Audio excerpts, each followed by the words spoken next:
How to stop the slide in the America's poorest nation. The last time this show put the spotlight on Haiti was nearly 3 months ago. The capital had been overrun by gangs who'd banded together against the then Prime Minister Ariel Henry. Henry, who had just secured a deal to deploy a Kenyan-led international police force. With the presidency vacant since the 2021 assassination of Jovenel Moïse, the unelected Henry had since handed over power to a collegial transitional national council.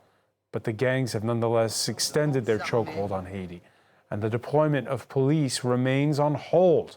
Coming up, our exclusive report into how the Caribbean state's coping and how to bring back law and order, sometimes block by block, to a capital that's estimated to be 80% controlled by armed groups, and thus avoid the failures of past international missions there. Today in the France 24 debate, Haiti's waiting for help, and with us to talk about it from the capital, Port-au-Prince, Vidlor Mérancourt, editor-in-chief of the news website Aibo Post. Thank you so much for being with us. Thanks for having me. Also in Port-au-Prince, former Electoral Affairs Minister Mathias Pierre. Welcome back to the show. It's a pleasure to be with you today. Geographer Jean-Marie Théodat is lecturer at the Panthéon-Sorbonne University. Good to see you. Nice to be here, Tommy.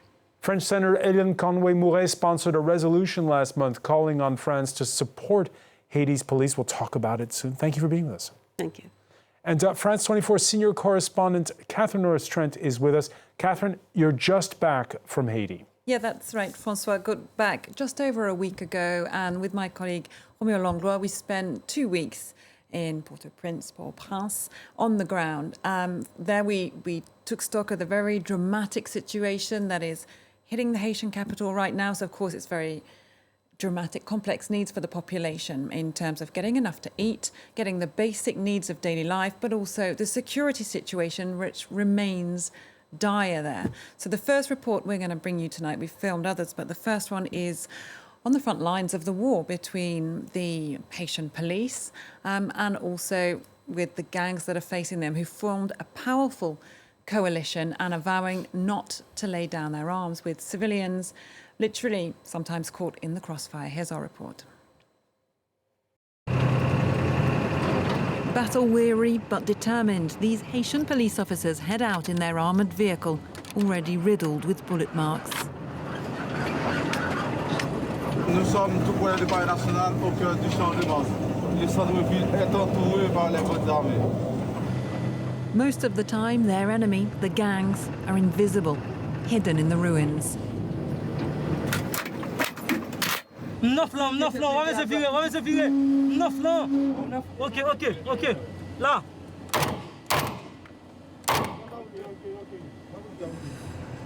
Là, il dit pas que la caille. La caille, ça a une comme cachette. On fait tout pour fouiller canon seulement. Not long afterwards, the police vehicle is hit by incoming fire. Ok. T'allez. Comme là.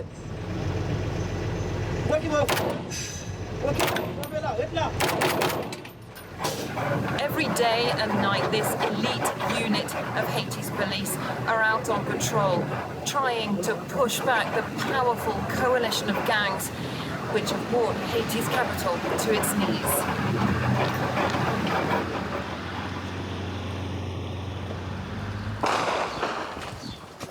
Opposite them, gangs who thrived off kidnappings, extortion and smuggling. They're used to battle for territory, but in recent months they've united forces to take on the police and the state. The spokesman of the Gangs Alliance is this former police officer, accused of involvement in massacres.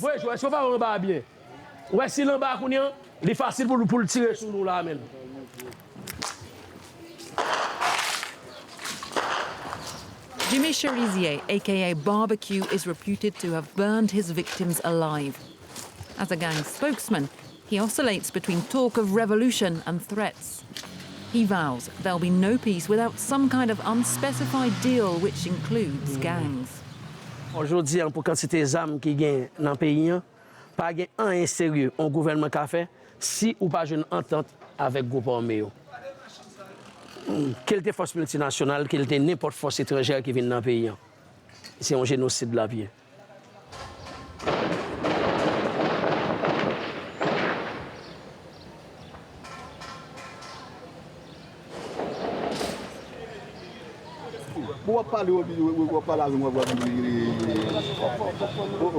Mass displacement, assassinations, police stations attacked and burned down.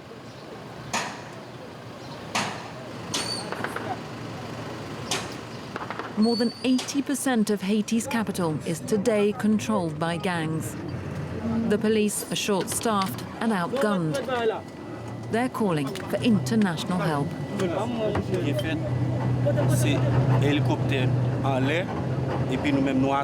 Most of the time, they're stuck inside their armored vehicles.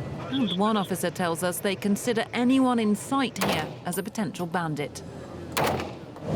Des zones clés occupées par les gangs, c'est vraiment difficile, presque impossible pour qu'il y ait un civil. D'ailleurs, presque tout le monde s'est enfui chez eux. Donc on n'a pas besoin de voir s'ils sont armés ou pas. On frappe, tout simplement.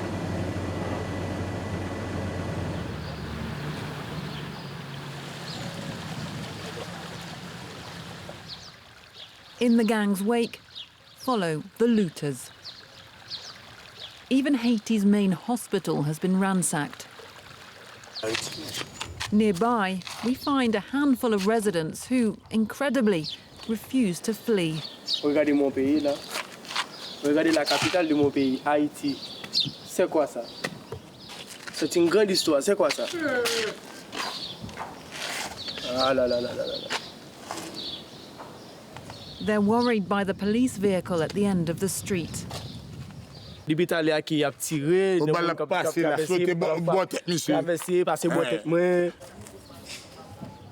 man hoped to cross through the neighborhood to be able to sell some bread.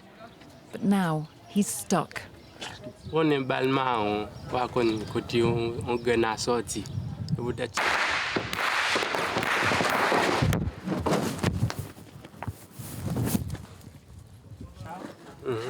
Hey, gata coulé le moto avec. Ça me fait. Levez le moto avec monsieur gata coulé. Tous les jours comme ça. Tous les jours comme ça. Moto à bail. Merci.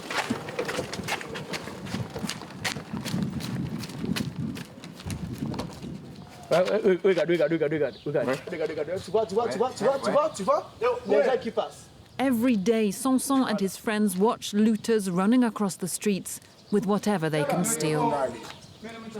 Il a traversé puis blindé à tirer. Mais constate qu'à victime ou même qui passe avec moto, même qui là, machine, une machine, une moto, qu'à victime. Je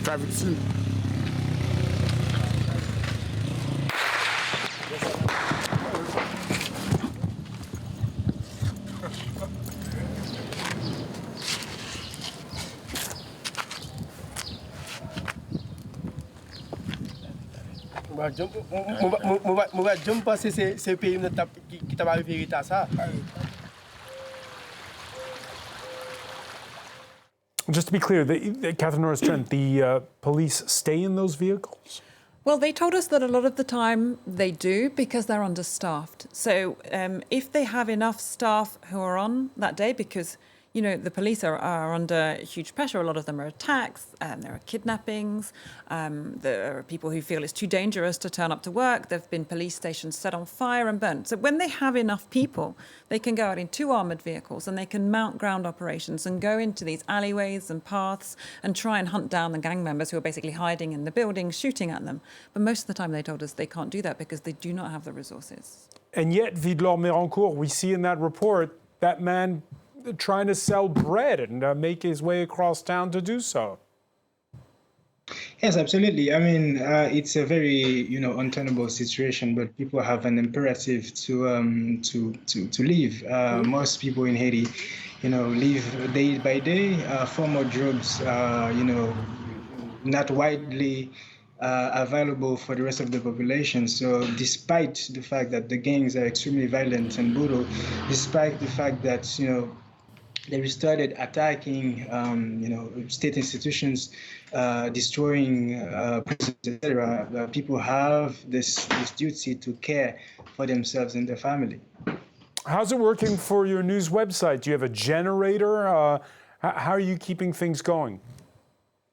Well, we put out a report recently about how the gangs is preparing. They are preparing for the upcoming force. We reported, for instance, in some neighborhood, they are stopping people from, getting out easily. I mean, we have testimonies of people saying they have mystical beliefs. They would open the cadaver of someone and put some bullets in there, and some of them believe that these bullets would be poisoned if they are to attack the Kenyans. Others are making some infrastructures to kind of get ready for the force. We put out this report, and it was widely shared. And every time we put out reports like that, we have to be extremely cautious. Haiti was already a difficult country to operate in, one of the most violent for journalists, and any threat against our journalism can be considered credible. So they are preparing for they're not preparing to welcome the international police force with flowers, was what you're saying. Well, absolutely. I mean, we are facing extremely violent and extremely brutal gangs with ties to political and economic class in Haiti. About 30 people from the elites of Haiti were sanctioned by Canada. Some of them former president and prime minister. We are talking about gangs who are heavily armed with guns coming mainly from the U.S. We are talking about people in control entire neighborhoods. The Skype connection there, a little bit choppy. Let me ask Mathias Pierre, let me turn to you now. First of all, for you personally, what's it like at home? You have a generator. How are you able to get out and about? Well, I think Haitians kind of been able to survive. I think everybody is in a mode of survival.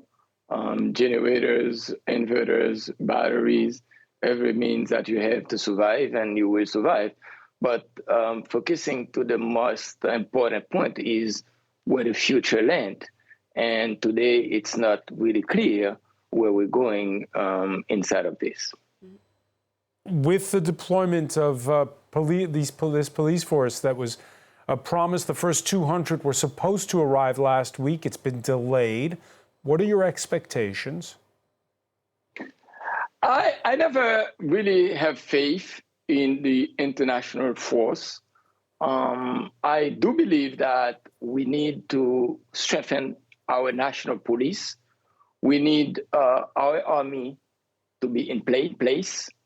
And I technically applaud the decision that was a long time due by the United States of America, particularly President Joe Biden, to approve $70 million for ammunition, weapons, and equipment necessary to the police.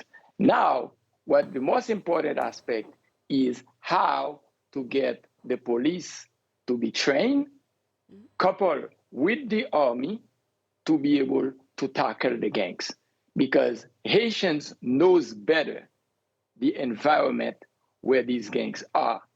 Because the gangs, as everybody know it, they are in the slums area, and they use the population to support them in a way, to protect them. And that's what they believe. If they're attacked by international force, there might be some kind of genocide. But at the same time, we need also the whatever transitional government to work on putting together, make security a priority, put together a National Council of Security with experts, national and international, to come up with a plan for security, how we're going to tackle security. But to do what? Security to come to election. Because if we don't establish a legitimate government in Haiti, there is no way we can get control of the gangs. There's no way we can get security at hand. Let me bring in Jean-Marie Théodat on this. Right now, you heard Vidlor saying that the gangs are bracing for perhaps a fight. You heard Mathias Pierre make that call for the fact that this transitional body that's come in replacement of Ariel Henry lead the country, give the country a roadmap towards elections. What's the first priority right now? I think that Mathias Pierre is right. The first priority is security.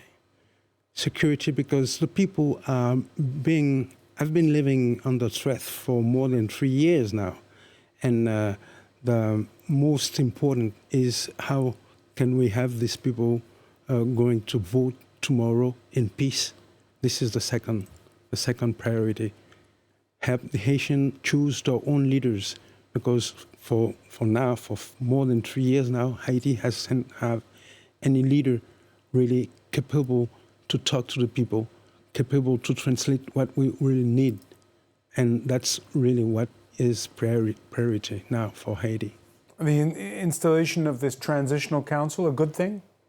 I think that was a good step in the right direction, but now it's not enough. It's not enough. Hélène Conway-Mouret, you had put forward a resolution last month in the French Senate. You sponsored the resolution which calls for the urgent creation of an international force to help the Haitian police under the UN, of which you said France could take the initiative. Of course, who's got the initiative in this? Is it Canada, the top donor? Is it the US with all the military equipment and intelligence it's providing? Or is it Kenya, which is the biggest contributing force? I think because of the link that we have with Haiti, that France has some obligation to try to help. Now, calling for an international force, it's not an international force being there in Haiti and doing the job of reinstalling security. I think we need to, and I share the analysis and everything that was said prior to now. I think the international institutions have an obligation to train and arm, as we saw in the documentary. We have gangs that are incredibly equipped today with military guns and arms, which is not what the police forces normally have. So it's very difficult today for police forces, and I admire those who are still there and have the courage to try to protect the civilians against those gangs, because they're not armed properly. They're risking their life, and I think we really need to kind of work. Of course, security is the first step. Without that, you need, the airport is now reopened. The harbor has to be opened so that, goods can come in and feed the population.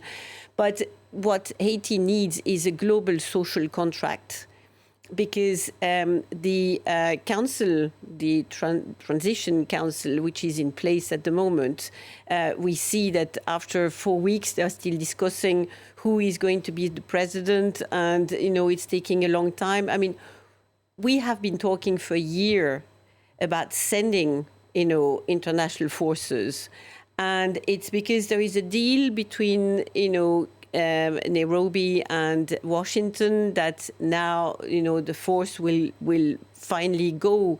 But it's not enough. It's not enough in personnel. It's not enough in means and equipment. So what is France doing, and what should it be doing? Not very much. Not very much. And I put a question to government, which I shared prior to this discussion to the government. Question in Parliament to the government. Yes. Every Wednesday afternoon, we have 2 minutes to question the minister. And I questioned the minister as to why France hasn't responded, along with the 7 other countries like Chad, Bangladesh, and so on, to actually, putting money on the table to see how we can best equip the local police forces, because a lot of them, if they are understaffed, it's because a lot of them have actually joined the gangs now, because they are not paid, they risk their lives, and they feel that, there is more money and security being on the other side. I mean, this is a reality, and it's not maybe politically correct to say it, but if we can reverse that, I think a lot of very honest people who simply wanted to feed their family and maybe protect them and have kind of fallen to the other side, will actually come back to the police forces, not maybe the leader that we have seen, because obviously he has another political agenda behind, what he's doing, because he has been able to get the gangs together and so on. But I think it's going to be very difficult, and we have left it for too long with too little interest, and especially on the part of France. And the response from the minister was incredibly disappointing. Catherine Norstrand. Well, yeah, that backs up, what we hear. We speak to people who say, look, in the police, who say there are many corrupt police officers. It's a very complicated picture. People will give details of our operations from the inside to the gangs. They give weapons to the gangs. I mean, it's pretty much an open secret that, people are scared. They want to live. They want to. You put controlling weapons, firearms, should be part of a regional treaty. And you're calling for the reinforcement of cooperation on this, including within the Organization of Caribbean States. The question of controlling firearms, what are you suggesting? Well, where do those firearms come from? A few places, and everybody knows about them. They're not to be named here, but no, it's the core of the problem today. Drugs and arms, and the gangs are very powerful because they have money. And they have money to corrupt, they have money to buy, and they have money to become more and more powerful. So if you stop the supply and the trafficking of drug and firearms, well, you can weaken, at the heart, the operations of those gangs. Mathias Pierre, how do you stop the supply of weapons? I think, and that's exactly why I spoke about the necessity of a national commission for security. The main partner to work with is the United States of America. It's not a secret that most of the weapons and ammunition getting to Port-au-Prince, Haiti, come from Miami, the United States, because of the Second Amendment of the United States. And it's not only Haiti that has been flooded by those weapons. Mexico, a lot of countries, even Canada has this problem. Now, you need to work with the United States of America to see how you block those weapons coming in from Miami. On the other side, you need to reinforce the national army to help protect the borders of Haiti for those weapons not to be able to come through our customs system. We don't have full control of our border by sea and by land, and this has to be done by the army, and that's exactly why we need to work with the United States of America to remove the embargo of 1994 on weapons for Haiti and reinforce and build the army. So do you agree with this, Jean-Marie Théodat? The way to stop the weapons is, to give more weapons, but to the Haitian military. Haiti is kind of a... You need a system of control first. Yeah, sorry. Haiti is kind of a sink that is full. If you want to empty it, at first you have to stop the supplying of the water in it. And so far, the United States has been the supplier. And the thing is that you can do the same with Cuba, for instance. Had this weapon been destined to Cuba, I think that the United States would have found a way to stop it. So why don't they stop it through Haiti too? So this is my concern, the kind of relationship that we have with the United States, which would have been, our best friends in America, because Haitians have given their blood to help America be a free country. And they also helped us during the Independence War. They gave weapons and ammunition to, they sent them they sold them to Saint Louverture. Why can't we now have a better relationship between our two nations? All right, the biggest regional power is, of course, the United States. And while Washington's the second biggest donor for this international police force behind Canada, with more coming in, equipment, logistics, intelligence, it's nonetheless not going to send boots on the ground that would not necessarily be welcome. Instead, the Biden administration full of praise and thanks for Kenya in leading this mission. The White House honoring President William Ruto last Thursday with a state dinner that included all the trimmings, including a photo op for Ruto with the planet's most famous Kenyan American. Before meeting Barack Obama, Ruto batted away questions over whether Nairobi was doing Washington's bidding. Kenya's participation in Haiti is not so much about what happened in the past. It's about what we believe in, the peace and security of humanity. And we don't find that the US is committing Kenya because the US cannot commit Kenya.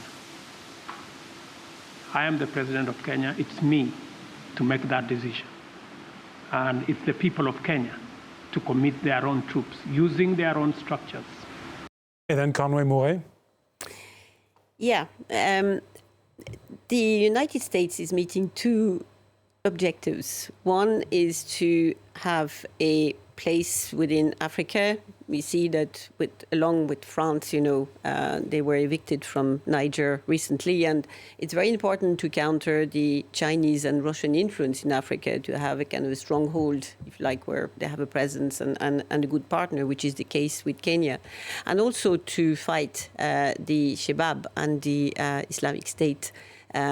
Because Kenya is involved in that, and it's also a stronghold for negotiations that are going on with, in the various kind of countries along that. So it's a win-win partnership for the United States, and for Kenya it is important from a financial point of view, with the major investments that they need because of the debt that they have now towards China, which has built railways and major infrastructures and so on, and I think holds about more than 60% of the national debt in Kenya. So we see kind of other interests, and then through Haiti, they kind of feel, well, we need you, and this is kind of showing goodwill.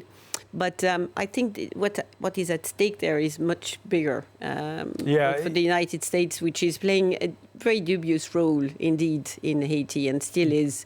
Well, after Aristide and so on, I mean, we know nothing has changed, I think, since the 1990s. In an interview with the BBC, Kenya's president saying he expects the police deployment to begin in, quote, 3 weeks and thereabout, adding that the base camp for the international forces may be 70% complete. Vidlor Mérancourt, Kenya, which is touting the fact that this police force coming in has experience dealing with non-state actors. You heard it, and Conway Mouret mentioned those Somali-based al-Shabaab militias.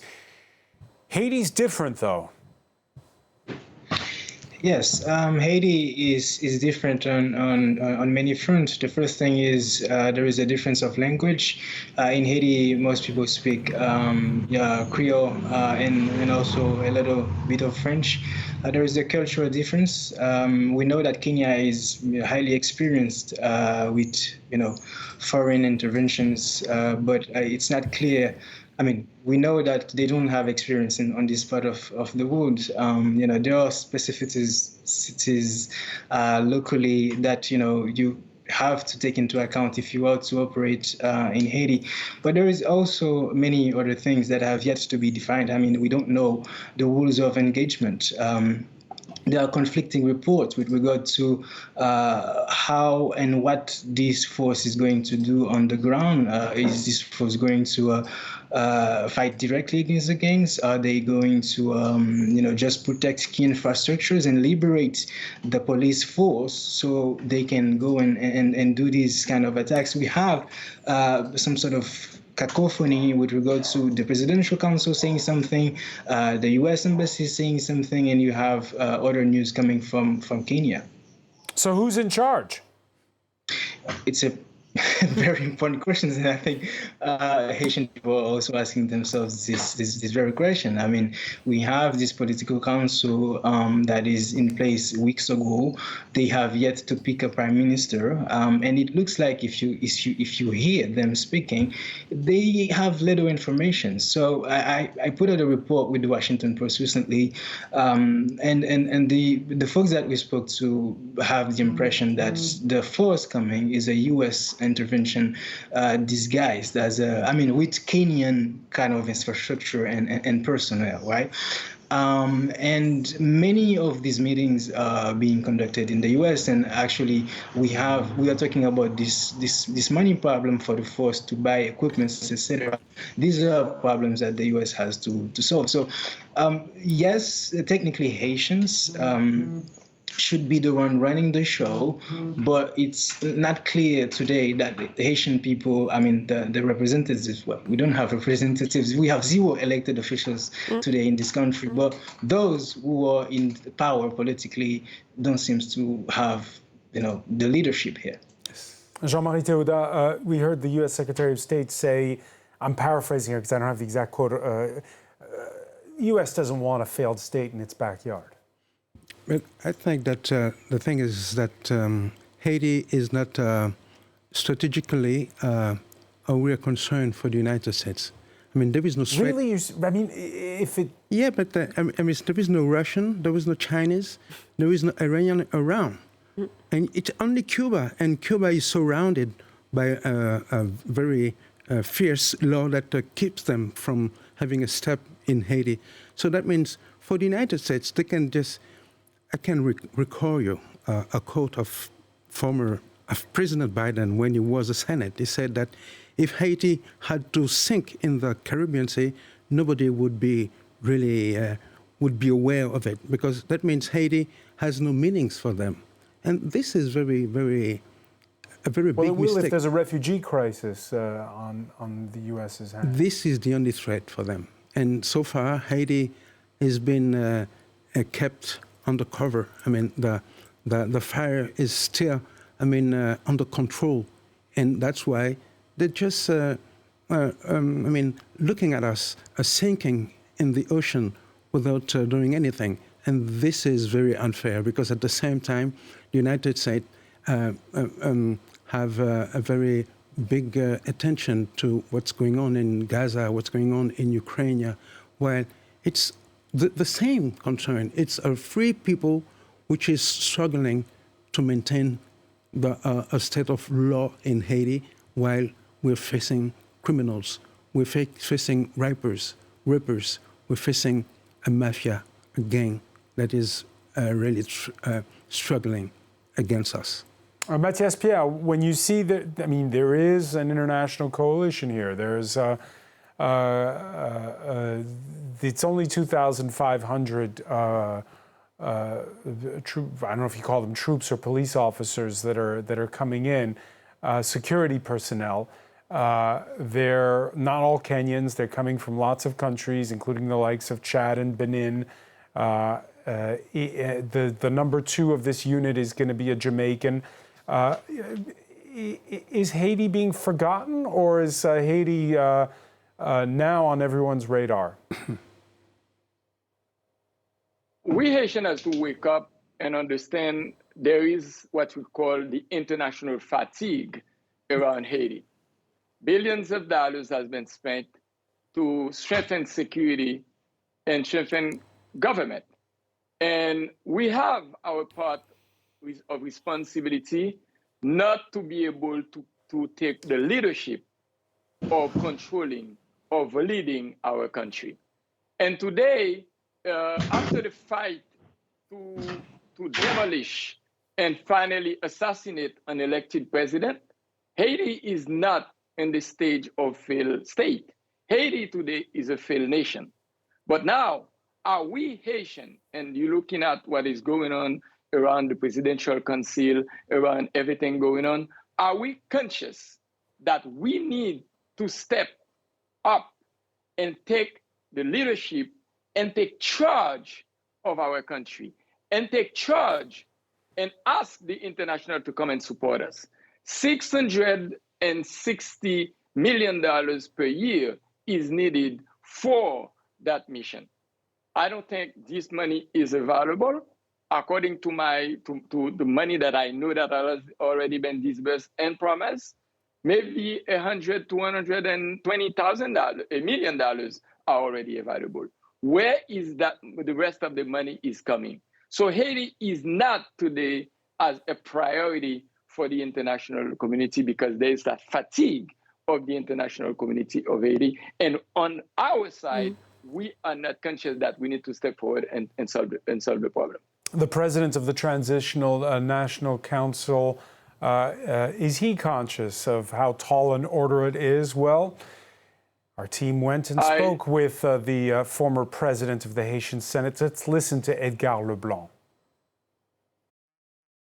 We have to recognize that the institutions have collapsed. That's been going on for a long time.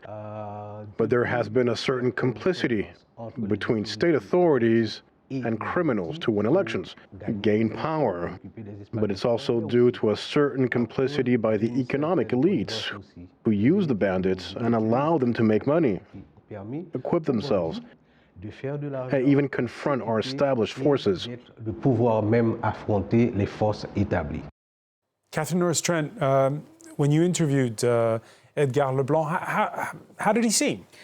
He seemed a little overwhelmed by the task in front of him, if I may say. I mean, we also met with other members of the presidential, the Transition Council, who were just in the room next door, and they said they were working very hard, but we didn't see any papers or anything out in front of them. They've spent most of the time trying to decide who should lead this Transition Council, and then worked out that actually... In fairness, it's not an easy job deciding that, because you have very disparate groups who have to come together. They've been coming back and forward on decisions. So at first there was going to be an election. Now there's going to be a rotating presidency for 3 months at a time. So you have to ask yourself what can be done in terms of continuity. It's been more than a month since they were sworn in. They haven't named an interim government at the moment. So there's a real sense of frustration by Haitians you speak to in the street, saying that, you know, those guys are just sitting up there in a nice air-conditioned palace, and it's a very tough job, but they haven't really started doing it yet. So there's a huge lack of confidence, I would say, among most, if not all, sectors of society. Virtually everyone we spoke to said, you know, the gangs are not autonomous actors. They have been fueled, if not created, by corrupt politicians and corrupt business elites for years and years and years. And so now how can these same people be part of the solution? So there is a huge despair among people towards the political class. And, you know, you could hear him there. He's aware of that in the interview that he gave to us. Vidlor Berancourt, can you translate or decipher for us, when we heard in that clip Edgar Leblanc talk about economic elites, who is he referring to? Well, he's referring to, like I said before, the about 30 officials who were sanctioned in the past years by Canada on one side, and also the United States. He's referring to someone like Michel Martelly. He was the president of Haiti right after the earthquake. He was helped actually to gain the presidency by the intervention of the U.S. And last year, the United Nations put out a report that says Michel Martelly used the gangs to advance his political interest when he was in power. He's talking about, you know, folks who were in parliament, former prime ministers, you know, who for years have had sometimes open ties with the gangs, or also participated in high level of corruptions. And this is also, like Catherine said, one of the things that makes people extremely skeptical with regard to this council. I mean, you put a bunch of people, many of them, you know, participated in one form or another in the chaos that you have in this country today. You have, for instance, one of the leaders of one of these representatives. He was charged in the assassination of the president. I'm talking about, you know, the former Prime Minister Claude Joseph, who's the leader of AD, whose representative is in this council. So this is, it's unclear how they are going to move forward. It's unclear what they are going to achieve, but they start with a very negative perception. So which way do we go at Nkanwe Moué then? Well, it's very difficult, because just listening now, you know, it's very difficult to see how the solution can come from the inside. And yet it has to, because, you know, it's just, it's not going to come from the international institutions or countries. We see that international interventions in the past have not been for the good of Haiti or Haiti's future. They were done for national interests, namely the Americans.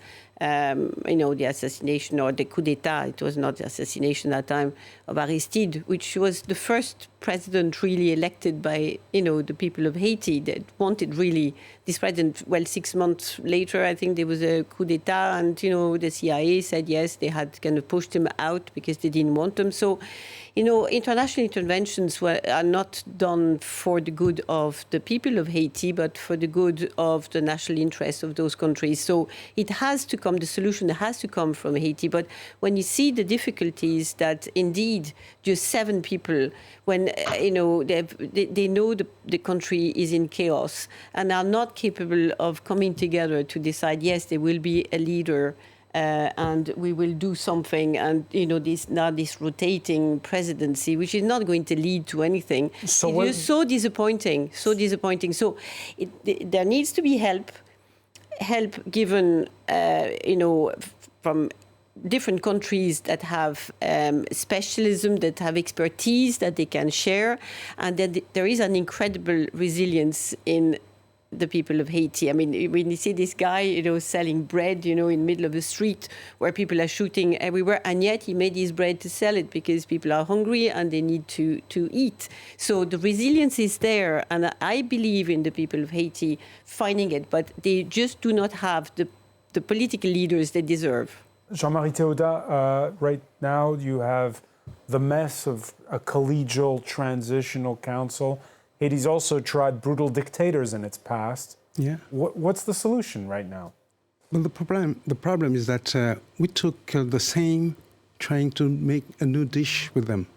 I mean, the same people that used to struggle, that couldn't just even talk together in the past for the last 30 years, are the same that are now in charge of finding a solution. We had a national unity government in France after World War II where you brought together the right and the communists. But these ones have not been elected. They've been chosen. Mm-hmm. And why? We don't know why them and not any other. I personally know a lot of Haitian politicians, a lot of Haitian researchers, a lot of Haitian part of the civil society who could have been part of the team, and they're not there. So that means there is still now, the casting is not the right one. We could have had something better, I think. Right now, though, there's an emergency, Vidlor-Mérancourt. Again, I ask the question I asked earlier, and it'll be the conclusion briefly. What's the first thing that needs to be done? Well, I wanted to add, it's important not to tell a single story with regard to the Presidential Council. Many groups and forces are trying to force these people to do the right thing, and you also have Presidential Council folks in that system that are trying to kind of do something. So today, the security situation is the main thing to address. We have a big humanitarian crisis that would not be addressed properly if you don't stop the violence of the gangs. We'll have to leave it there. Vidlor-Mérancourt, so many thanks for joining us from Port-au-Prince. Thanks as well to Mathias Pierre for being with us, Jean-Marie Théodat, Hélène Conway-Mouret, Catherine Norris-Trent. Your report is on our website, france24.com, and there'll be more coming from Catherine and Romeo Langlois. Thank you for being with us here in the France 24 debate.